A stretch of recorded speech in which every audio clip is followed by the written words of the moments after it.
Holly does Hollywood. Brian, que tu as rencontré, tu vas nous en parler dans un instant. Quand j'ai su qu'il tournait en Bulgarie à Sofia, je me suis dit, c'est pas très loin, je peux peut-être y aller. Young man, which is what you had to be when you wanted to have a career in anything.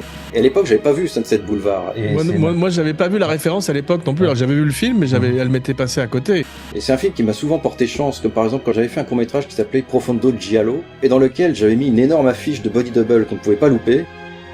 Quand j'avais dit d'ailleurs à Brian De Palma que mon film préféré de sa filmographie était Body Double, ça l'avait surpris. It sounds crazy to me. Here's the truth.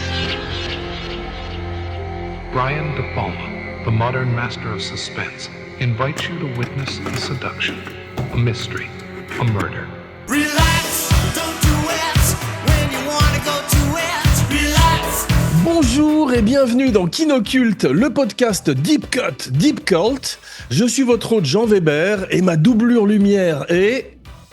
Roman Lenhoff, vous n'en croirez pas vos yeux. Et aujourd'hui, tout ce que vous avez toujours voulu savoir, ou presque, sur Body Double 1984, réalisé par Brian De Palma, sans jamais oser le demander. I like to watch. But shoot in the right direction. Body double. You can't believe everything you see. Ravi d'accueillir pour la première fois dans l'émission un vieux cinébody, le maestro lui-même, l'âme visuelle du show, Roman Lenhoff, qui passe enfin devant la caméra. Bienvenue mon ami. Merci à toi, je suis très très flatté, très content, très honoré, enfin d'être de l'autre côté de l'écran. C'est un grand plaisir parce que semaine après semaine, tu nous offres avec ton talent immense des images qui prouvent ton amour et ta connaissance extrême du cinéma. Et il était temps que tu entres un peu dans la lumière avec un film que tu as choisi, un film de ton réalisateur préféré si je ne m'abuse. Et ça, tu vas nous expliquer tout ça dans quelques instants. Et pour fêter en fanfare ton entrée dans Kinoculte, tu vas nous résumer le film, le fameux pitch, comme si nous étions un gros producteur belge une fois, dans un ascenseur avec Michael Caine habillé en femme. Jake, I'd like you to meet my favorite neighbor. Okay. Alors, Body Double, c'est l'histoire d'un acteur raté, Jake Scully, claustrophobe et voyeur malgré lui, qui croit observer une femme menacée, avant de se rendre compte un peu tard qu'il est lui-même un rouage de la machination. Et comme Jake Scully, le spectateur finit par se perdre dans un labyrinthe hitchcockien fait d'érotisme, de faux-semblants et de mise en abîme, jusqu'à devenir le témoin d'une séduction, d'un mystère et d'un meurtre. Magnifique, dis donc, l'ami Philippe Sedbon, le pitchman, a du souci à se faire. C'était parfait, mon pitchounet. Et aujourd'hui, notre histoire commence avec un genre de cinéma dans lequel Brian, que tu as rencontré, tu vas nous en parler dans un instant, s'est illustré et qui aujourd'hui a un peu quasiment disparu, qui est le thriller néo-noir érotique. Mais avant qu'on entre en détail dans le film, je voudrais que tu nous racontes un petit peu ta rencontre avec Brian De Palma et ta relation trouble avec ses films.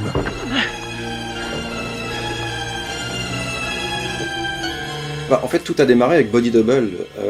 Bon, ça va peut-être parler à nos abonnés, ce que je vais dire, parce qu'à l'époque, quand on est adolescent, on a tous une période où on est un peu perdu, on sait pas très bien ce qu'on veut faire dans la vie. Et puis moi, je vivais dans le Nord, dans une campagne du Nord.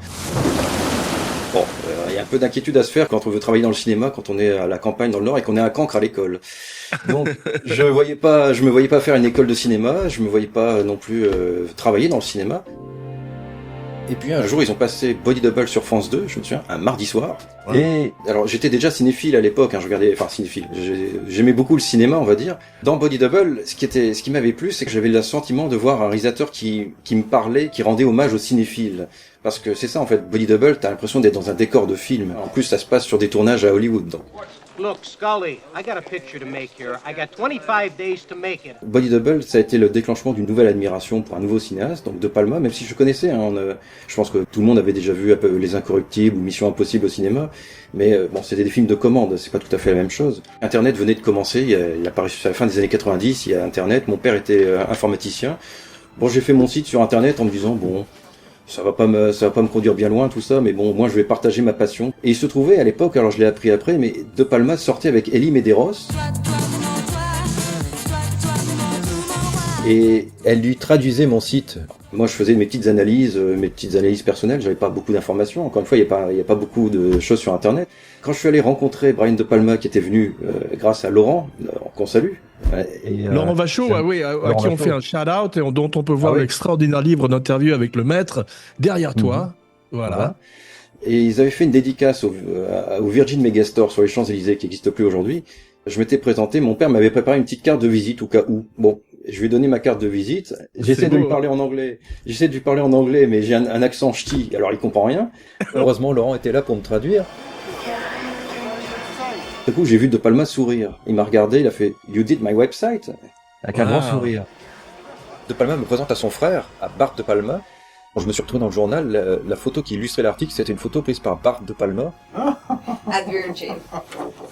Et quelques jours plus tard, je reçois un message sur mon répondeur de Sophie Verlière, que je salue si elle nous regarde, qui était l'assistante de De Palma à l'époque. Et elle me dit « Brian a adoré vous rencontrer, il aimerait bien vous revoir. » Waouh. Et après ça, je dis peut-être que je peux faire une interview avec lui pour le site. Il a accepté.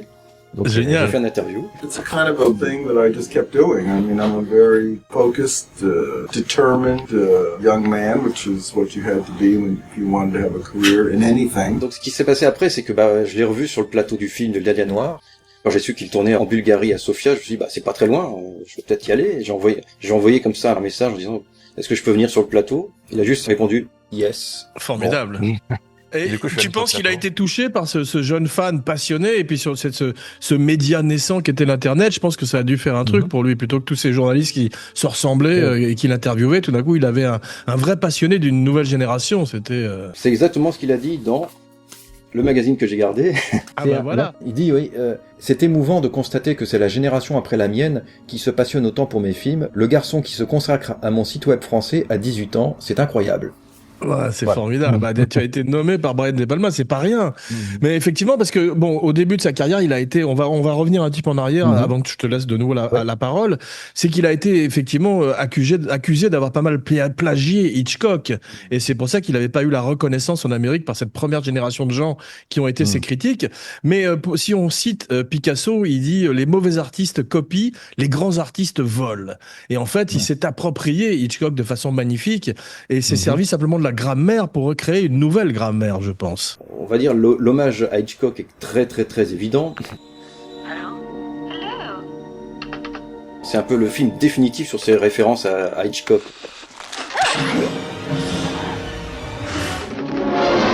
Même s'il va continuer par la suite à utiliser la grammaire hitchcockienne, tu vois, dans L'Esprit de Caïn. Dans Snake Eyes, qu'on fera peut-être aussi un jour. Tu remarqueras que j'ai conservé la VHS. Tu connais mon amour pour Nicolas Cage, donc faut pas me le promettre. Ouais. Donc oui, même s'il continue de faire des références à Hitchcock, en fait c'est plutôt qu'il va utiliser la grammaire hitchcockienne, comme je disais, c'est-à-dire la mise en scène ou la mise en place du suspense, c'est très inspiré par Hitchcock. Mais Body Double, c'est vraiment le film qui décide de faire comme d'une façon définitive, dire bon voilà, je vais vous citer Hitchcock une bonne fois pour toutes, vous allez voir. Et en plus, on va forcément venir au casting avec une actrice qui a quelque chose à voir avec Hitchcock. Holly does Hollywood. Parce que c'est la fille de Tippi Hedren, Mélanie Griffith, qui va avoir le rôle principal. Des oiseaux, ouais, c'est vrai. Oui. En fait, c'est ça. En découvrant Body Double, je découvrais un peu ce qu'on appelle le cinéma maniériste, c'est-à-dire le cinéma des cinéastes cinéphiles. Donc ça me plaisait, c'est comme si j'avais un copain qui me parlait à travers son film. Et puis ça a été comme une espèce d'école de cinéma pour toi, c'est formidable, parce que Tarantino disait je ne suis pas allé dans une école de cinéma, je suis allé voir des films. Et en fait c'est vrai que c'est la meilleure école de cinéma, c'est de voir beaucoup de films quoi en fait. Vous observez là comme ça, relax quand même, relax, vous observez comme ça, relax, restez relax. On va forcément parler du clip Frankie Goes to Hollywood, mais tu as cette référence à Sunset Boulevard. Et à l'époque, j'avais pas vu Sunset Boulevard. Et moi, j'avais pas vu la référence à l'époque non plus. Alors, j'avais vu le film, mais elle m'était passée à côté. On peut parler de cette scène, d'ailleurs, s'attarder un peu sur cette scène qui est très étonnante, parce que c'est le groupe, effectivement, Frankie Goes to Hollywood, qui était un peu les successeurs de Queen. Ce qui est fantastique, c'est que le type ressemble, en parlant d'hommage à des grands films, il m'a fait penser au maître de cérémonie de Cabaret, tu sais, le chanteur. Ah oui. Il a ce côté démoniaque et un peu fantomatique, comme ça et tout. On voit son sidekick, qui est cette espèce de biker sorti de cruising, tu vois, avec sa moustache. Et puis, c'est l'époque de MTV. Donc, c'est un clip, tout d'un coup, dans un film, mais qui ne nous sort pas du film. Au contraire, qui fait passer une vitesse supérieure au film, je trouve. Et ça, c'est assez extraordinaire. alors qu'il a été filmé longtemps après le tournage, enfin longtemps, je ne sais pas si c'était quelques semaines ou quelques mois après, c'était bien après le tournage, il comptait faire, c'est l'idée de Palma, il voulait intégrer un clip qui soit en même temps un clip MTV qui sorte sur les chaînes, et finalement Frankie Goes to Hollywood l'a refusé, il trouvait le clip un peu trop bizarre pour eux. Il n'y avait pas deux versions du clip, une version un peu plus hard, une version soft pour les chaînes, je sais pas, il me semble qu'ils avaient adouci le truc. C'est incroyablement fait parce que c'est très moderne, c'est un plan séquence quasiment. À un moment, on voit même l'équipe en reflet dans le miroir. Tu nous le montreras peut-être, mais ça c'est très osé. Mais en même temps, il se le permet. Et puis c'est un drôle de film X quand même parce que c'est une époque où les films X avaient des scénarios comme les vrais films. Oh, by the way, what's the film about? It's good. It's good. We need more comedians in our business. Good luck. En plus, dans le plan reflet du miroir, on voit Stephen H. Borum, qui est le chef opérateur du film. Et derrière lui, on voit une affiche de China Girl, de David Bowie. J'ai fait arrêt sur image, donc forcément on le mettra. C'est drôle. Mais... Toutes tes passions se retrouvent tout d'un coup dans un film. Ah oui, voilà.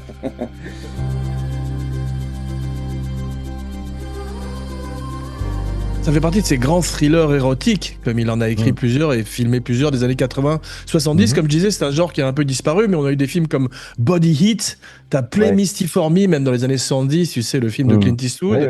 Tu as American Gigolo, tu as Le Facteur sonne toujours deux fois, qui donc, ce sont un peu les héritiers de ce cinéma noir avec La Femme Fatale aussi, tu vois. Tous les films de Michael Douglas qui détruisent sa vie tellement il est en rut, t'as remarqué à chaque fois, avec sa Basic Instinct, Fatal Attraction, et un des plus ridicules qui s'appelait Disclosure en anglais avec Demi Moore.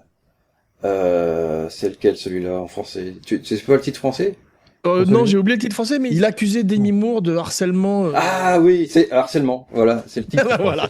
Oui, je m'en souviens de ça. Oh, ça a fait renaître de ses cendres un petit peu Pacino, qui était un peu en perte de vitesse, avec Sea of Love aussi, qui est un formidable thriller érotique de cette époque. J'adore.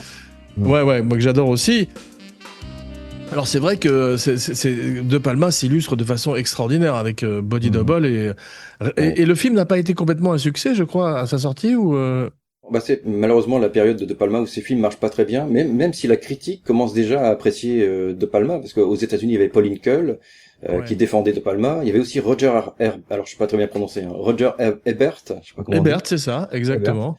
Et en France, il y avait un magazine qui s'appelle Starfix qui commençait à ce moment-là, pour qui De Palma était un dieu. T'avais notamment Nicolas Boukrieff et Christophe Gans qui deviendront réalisateurs. Et Christophe Gans, si je me trompe pas, son film de chevet, c'était Phantom of the Paradise. C'est le film qui lui a fait aimer le cinéma. Il y a un truc, tu viens de parler de Body Heat, qui se trouve là, justement. Body Heat, c'est le film que De Palma utilisait pour faire passer son casting aux acteurs et aux actrices. Il faisait lire des scènes de Body Heat. Ah, c'est drôle, dis donc. Et d'ailleurs, tu vois que Body Double, Body Heat, il a souvent, je sais pas si c'est un rapport, là, pour le coup, si la Body Double est un peu un clin d'œil à Body Heat, parce qu'il y a le mot body dedans, mais surtout qu'il faisait déjà des démarquages de titres, Phantom of the Paradise, Phantom de l'Opéra, Blowout, Blew Up. J'ai récupéré ça à mon compte quand j'ai fait des courts-métrages, justement. J'avais fait un court-métrage qui s'appelait Pseudo Carmen, qui était une référence à Godard, Prénom Carmen. Prénom Carmen, ouais, c'est ce que je me suis demandé aussi, ouais. Oui, mais en fait, c'était un moyen de faire un clin d'œil plus à De Palma qu'à Godard, de faire un titre qui démarque un autre. Et j'avais fait aussi c'est bougrement tordu. J'avais fait un court-métrage qui s'appelait Profondo Giallo. On reste avec la Profondo Giallo, Profondo Rosso. Et dans lequel j'avais mis une énorme affiche de Body Double qu'on ne pouvait pas louper. Il m'a souvent porté chance, Body Double, donc c'est peut-être pour ça aussi que j'ai souhaité faire ce qu'il a fait. L'affiche était très belle, moi je me rappelais de l'affiche, parce que je l'ai vue en salle à sa sortie. Je suis un peu plus vieux que toi. Je l'ai vue en salle, mais moins que Philippe Sedbon. Je l'ai vue en salle à sa sortie à Los Angeles. Et voilà, cette affiche extraordinaire qui n'est pas dans le film. C'est un petit peu comme Pulsion aussi. C'est souvent des visuels qui sont créés particulièrement pour les affiches et qui retracent simplement l'ambiance du film, plus que des scènes spécifiques. Mais il y a un truc qui est étonnant, c'est que tu as beaucoup de metteurs en scène. Bon, c'est un film qui se passe en partie dans l'univers du film pornographique, on peut en parler un petit peu.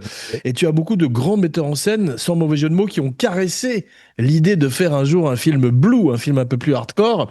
Bon, notoirement Kubrick, avec Terry Southern, pendant des années, ont voulu faire leur propre film beaucoup plus hard que ce qu'on faisait à l'époque.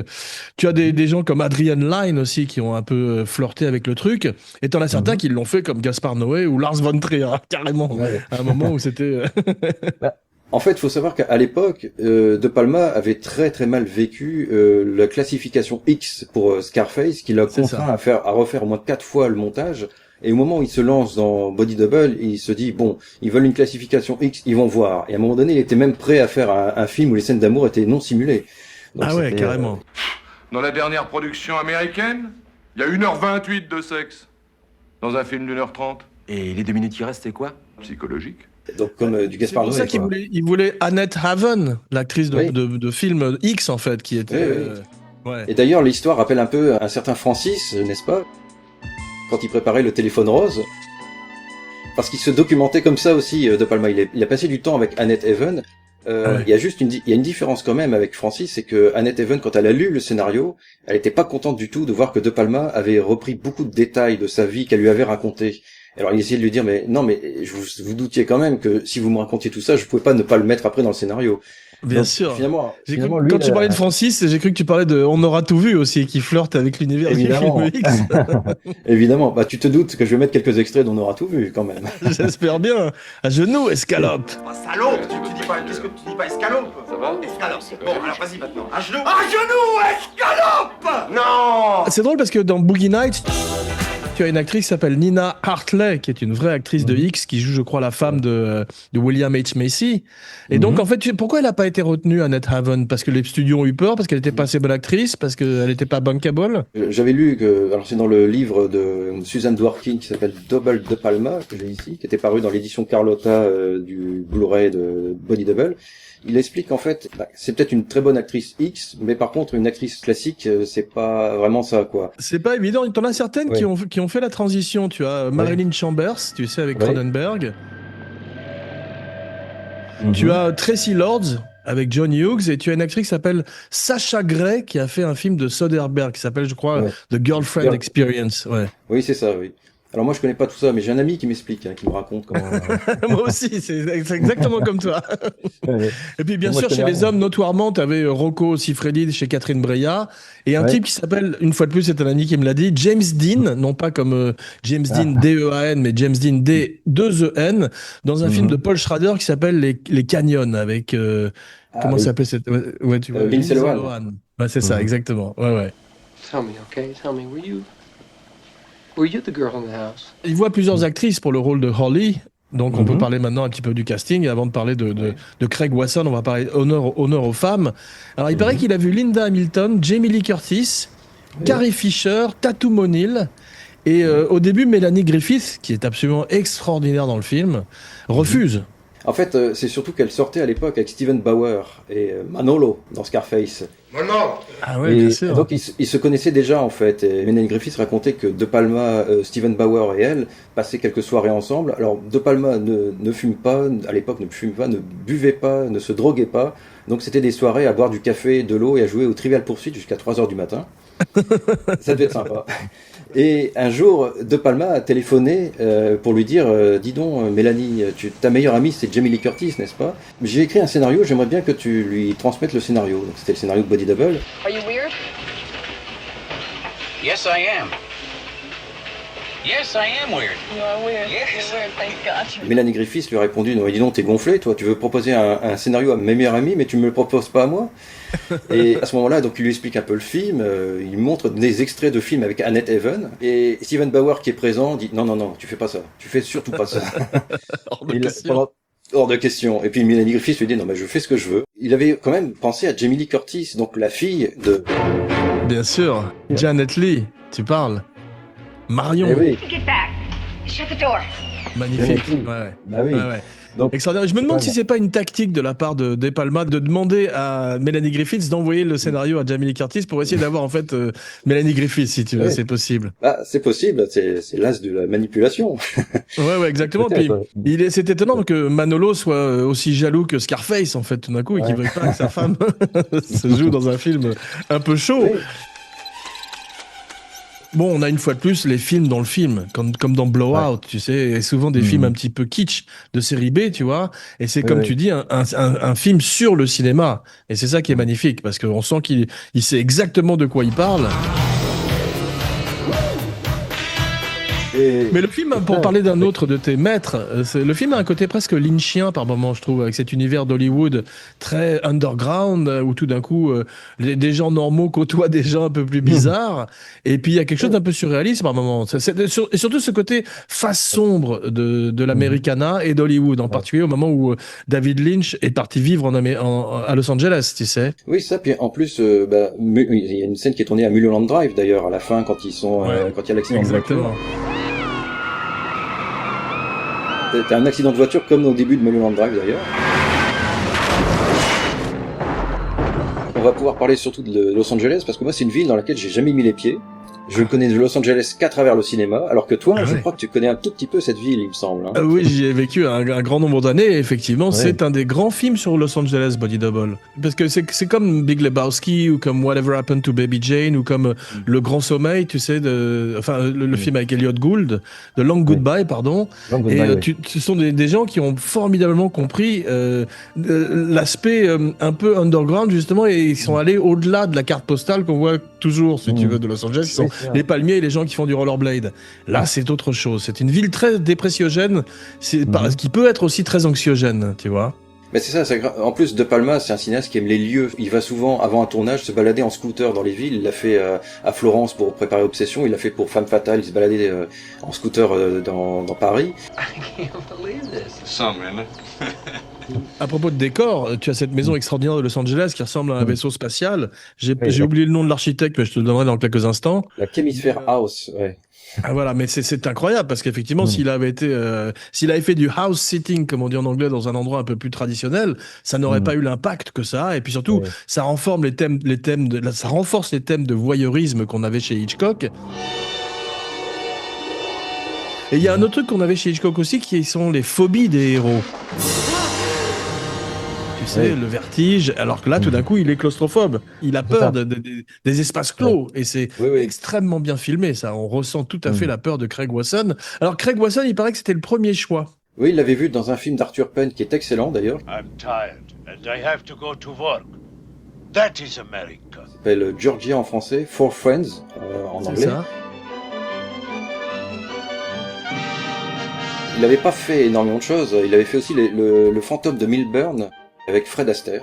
La première fois que j'avais vu le film, donc en 84, moi j'avais été un petit peu désarçonné par le fait que je le trouvais très Monsieur Tout le Monde, et en fait maintenant je me suis rendu compte que c'est la force du personnage, et comme on ne le connaît pas, on peut tout à fait s'identifier à ses problèmes, mais c'est un personnage qui commence comme un cocu, continue comme un voyeur, c'est-à-dire il est pas très reluisant.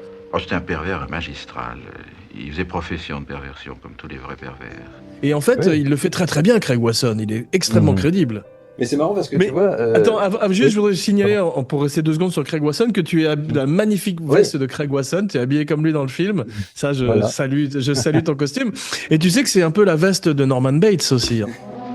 What have you been doing lately? Well, I just started a low-budget independent horror film, Vampire's Kiss. I play the vampire. Vampire's Kiss. Quand De Palma l'a vu dans les films, donc c'était dans le fantôme de Milburn et surtout dans Georgia, il s'est dit bah voilà, j'ai trouvé mon Jack Scully.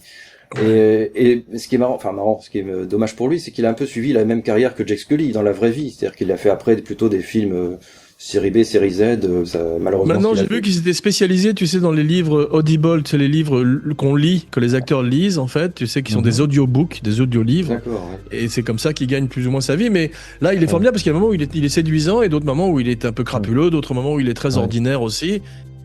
Et ça sert parfaitement ce personnage qui est derrière cet Indien monstrueux, joué par Craig Henry, qui est formidable. Ouais. Alors Greg Henry, c'est marrant, mais tu vois, c'est fait partie de ces acteurs de palmiens qui ont démarré par un petit rôle. Il y avait un petit rôle dans Scarface juste avant, où il a une phrase. This is Tony Montana. How do you do, Mr. Montana? Comme d'autres, hein, t'as Charles Durning qui avait démarré dans High Mom, il a une petite apparition dans High Mom, et après il reviendra dans Sisters et dans Fury avec des rôles beaucoup plus importants. Grand acteur. Voilà. Et Greg Henry, il reviendra après dans quelques films. Alors je l'ai vu que dans un seul film avant Scarface, qui était Survivance, Just Before Dawn. Je sais pas si tu connais ça. Ça me dit quelque chose, mais je pense pas l'avoir vu. Mais il est vachement bien parce que quand il propose donc à Craig Wasson, à Jake Scully de faire du house sitting pour lui dans les collines de Hollywood sur Mulholland Drive, il me fait penser dans le train, j'ai oublié le nom de l'acteur, tu sais, dans les Inconnus du Nord Express, qui veut échanger son crime avec Farley Granger. il a ce même côté séduisant et en même temps, il y a quelque chose de très inquiétant. I beg your pardon. Aren't you Guy Haynes? Il y a un truc que j'ai remarqué cette fois-ci, c'est que en fait, quand il est en indien avec cet extraordinaire maquillage d'indien monstrueux, tu reconnais un peu Craig Henry dans sa façon, dans ses épaules, sa façon de bouger. Et c'est pour ça que Hitchcock avait utilisé plusieurs personnes pour jouer Mother. Et c'est pour ça que Wes Craven ne mettait jamais la même personne dans le rôle de Ghostface, parce que tu peux reconnaître si c'est une femme, un homme, etc., ou un acteur. De Palma avait fait ça sur Dress to Kill. Il n'avait pas pris Michael Caine. Ah oui, alors on va divulgacher, hein, on va faire du spoiler, hein, il faut faire attention. Mais dans Pulsion, donc sautez de 10 secondes si vous n'avez pas vu le film. Donc c'est Michael Caine, on apprend à la fin, qui est l'assassin et qui se travestit, sauf que c'est pas lui qui jouait le personnage de Bobby. Et même la voix c'était William Finlay, acteur de Palmien, qui faisait la voix de Bobby dans le répondeur.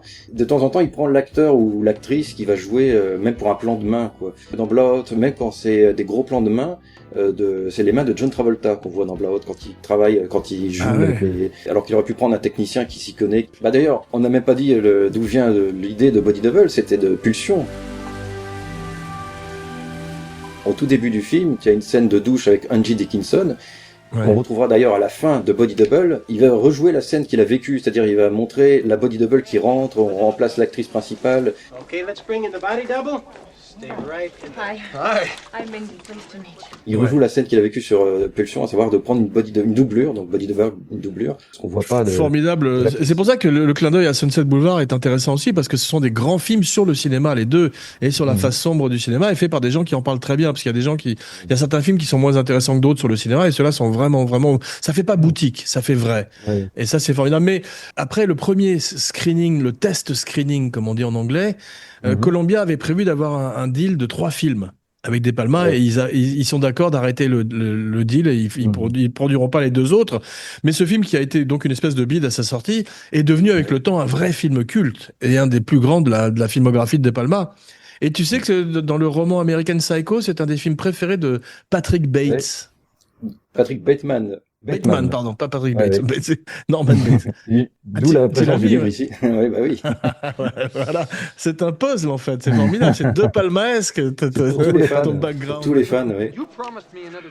Hey, I lied. Hey, big fucking... Un acteur que j'aime beaucoup qui est Dennis Franz. Quiet, please.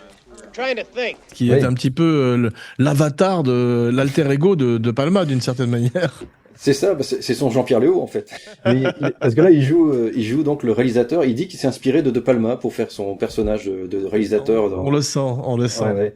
Et c'est sa dernière collaboration avec De Palma. Alors, faut savoir qu'il était lui aussi dans Scarface, plus ou moins. Il apparaît pas physiquement, mais c'est sa voix qu'on entend au début du film parmi les inspecteurs de l'immigration. C'est un grand acteur. Ouais. Et en fait, il y a 4 acteurs de Scarface qu'on retrouve dans Body Double. Donc, Dennis Franz ici.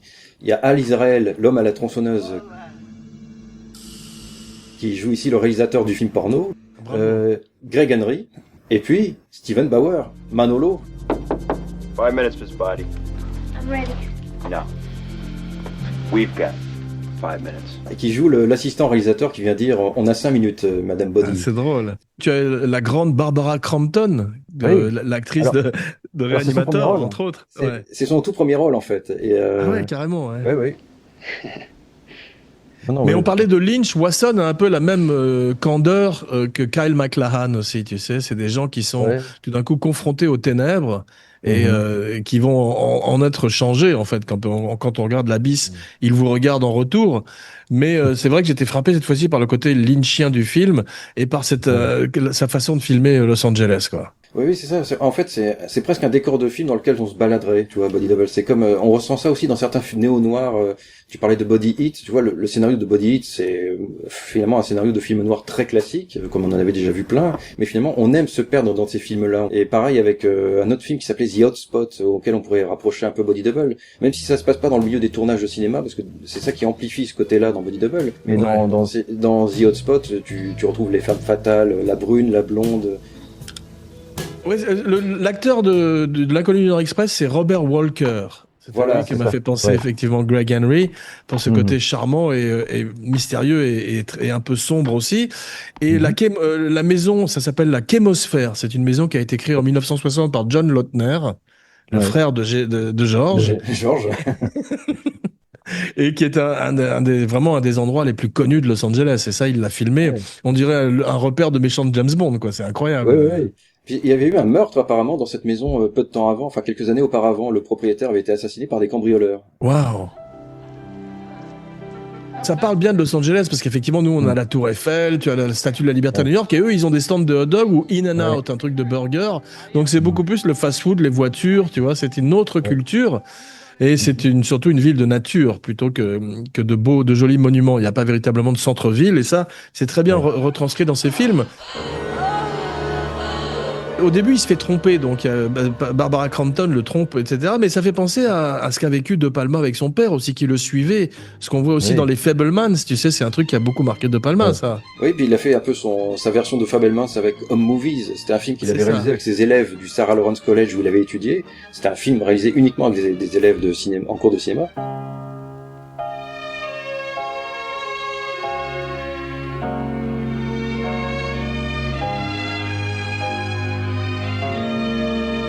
Et la musique était une musique de Pino Donaggio. Donaggio qui fait une musique magnifique dans le film. Oui.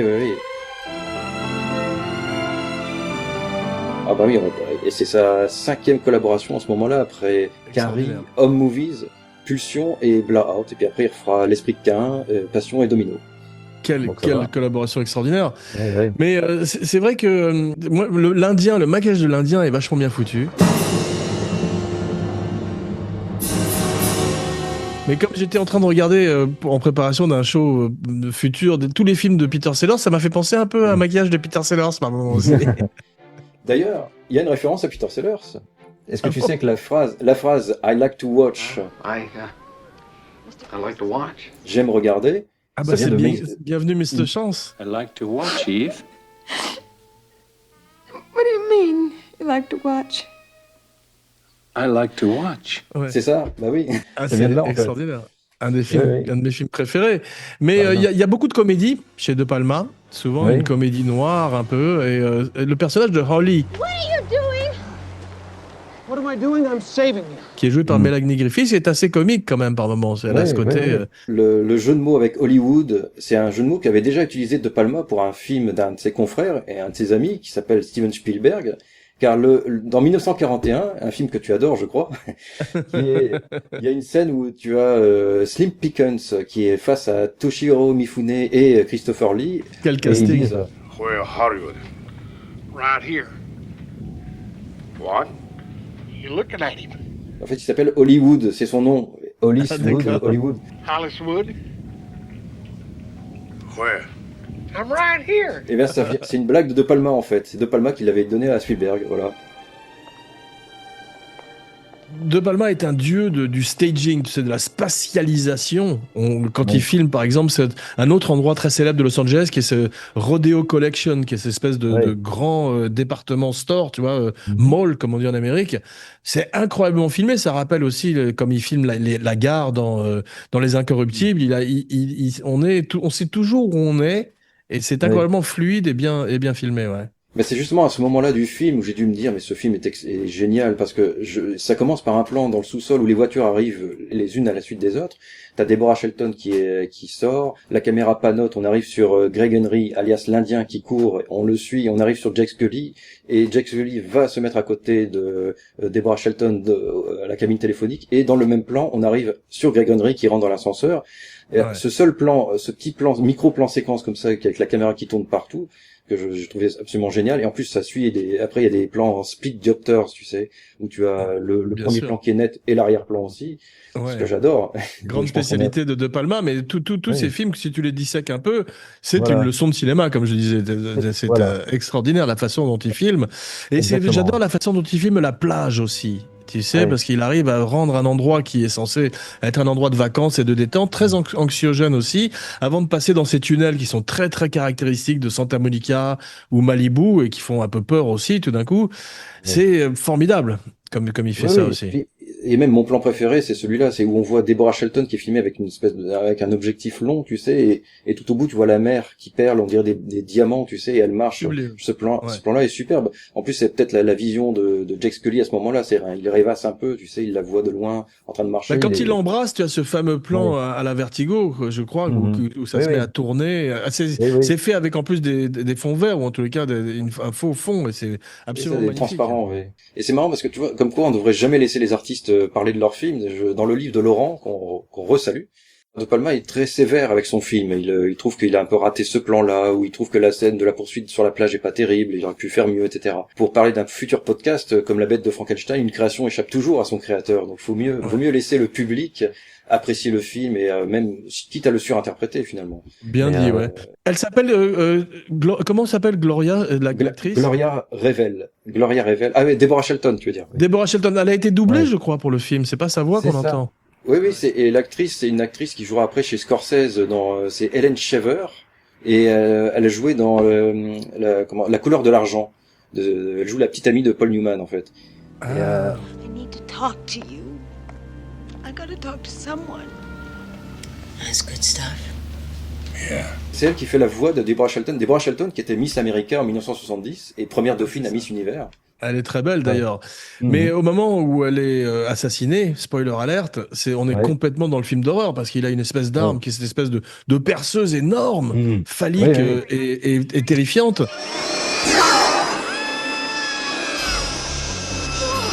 Qui est une arme qu'on pourrait voir dans des films d'horreur des années 80 aussi, tu vois. C'est ça, et ça avait posé problème avec les féministes. En plus, ce fameux plan où on voit la mèche entre les jambes pour De Palma, c'est pour annoncer qui est l'assassin. Donc c'est le mari, donc c'est Greg Henry. À ce moment-là, il y a déjà les ligues féministes qui ont déjà fait beaucoup d'avancées. Et De Palma, lui, il est 20 ans en arrière parce qu'il est en train de faire référence à Hitchcock, qui lui avait beaucoup moins de problèmes avec les féministes forcément.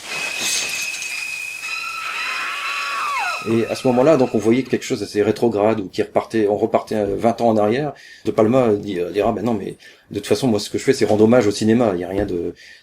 Et puis, il peut faire des choses que Hitchcock ne pouvait pas faire. Comme par exemple, il voulait montrer effectivement Marion Crane, Janet Leigh seins nus au début, quand elle était avec son amant, John Gavin dans Psychose. Et ça, bien évidemment, à l'époque, c'était absolument hors de question. En tous les cas, dans les endroits cultes qui ont disparu, tu parlais du Virgin Megastore, mais il y avait le Tower Records, où il va à un moment aussi pour acheter le livre, et tu avais ces fameuses salles dont un ami m'a parlé à l'arrière, où tu avais les films un peu plus osés aussi. Et ça aussi, c'était un temple de la pop culture qui a complètement disparu en Amérique, malheureusement, comme les blockbusters. Il en reste un qui s'appelle Amoeba.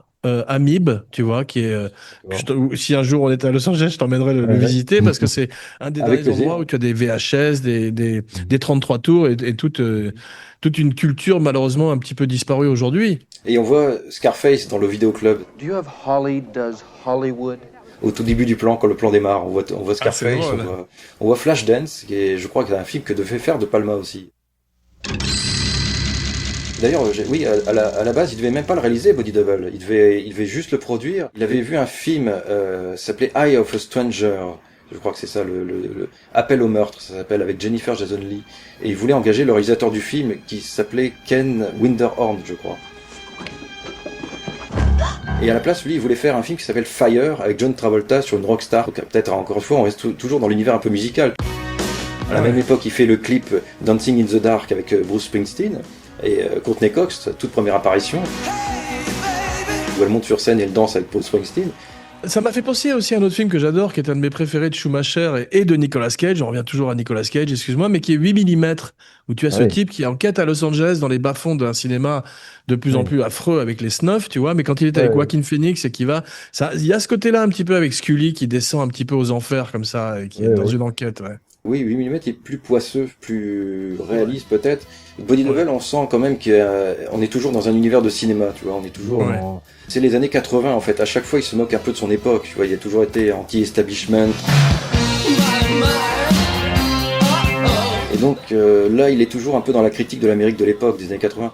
Quand j'avais dit d'ailleurs à Brian De Palma que mon film préféré de sa filmographie était Body Double, ça l'avait surpris parce qu'on était déjà en 2005, pour lui c'était déjà du passé, c'était un peu dépassé par rapport à... Oui, puis en plus les gens doivent lui dire souvent Carlitos Way, Scarface, Mission Impossible, citer d'autres films, alors que celui-là est plus un diamant noir, un gemme oublié un peu de sa filmographie et un de ses meilleurs, sans nul doute. Exactement.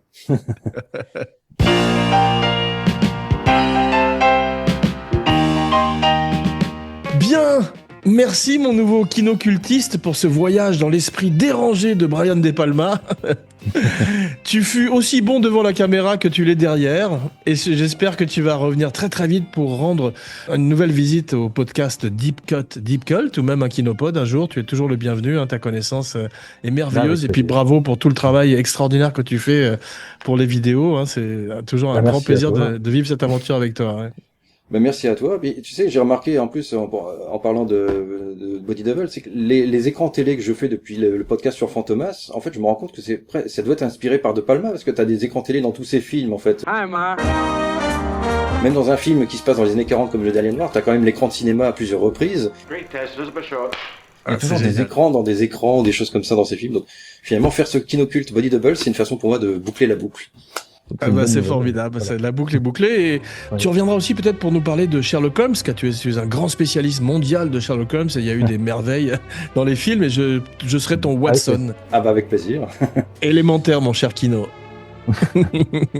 On se retrouve très vite pour un nouveau podcast grand écran ou un nouveau podcast Deep Cut, Deep Cult. En attendant, n'oubliez pas, comme d'habitude, de liker et de souscrire à la chaîne Abracadapod sur YouTube avec tous les 15 jours ou toutes les semaines, une nouvelle fantastique vidéo du maestro, toi. Un grand merci à toi. Et maintenant, voici venue l'heure de dire ton nom et ta phrase signature, la fameuse catchphrase. Romain Lenoff, vous n'en avez pas cru vos yeux. Parfait, je fus Jean Weber pour Kinoculte, le podcast d'Eros et Thanatos. Et maintenant... Relax, don't do it when you wanna go to it. Relax, don't do it when you wanna come. Whoa!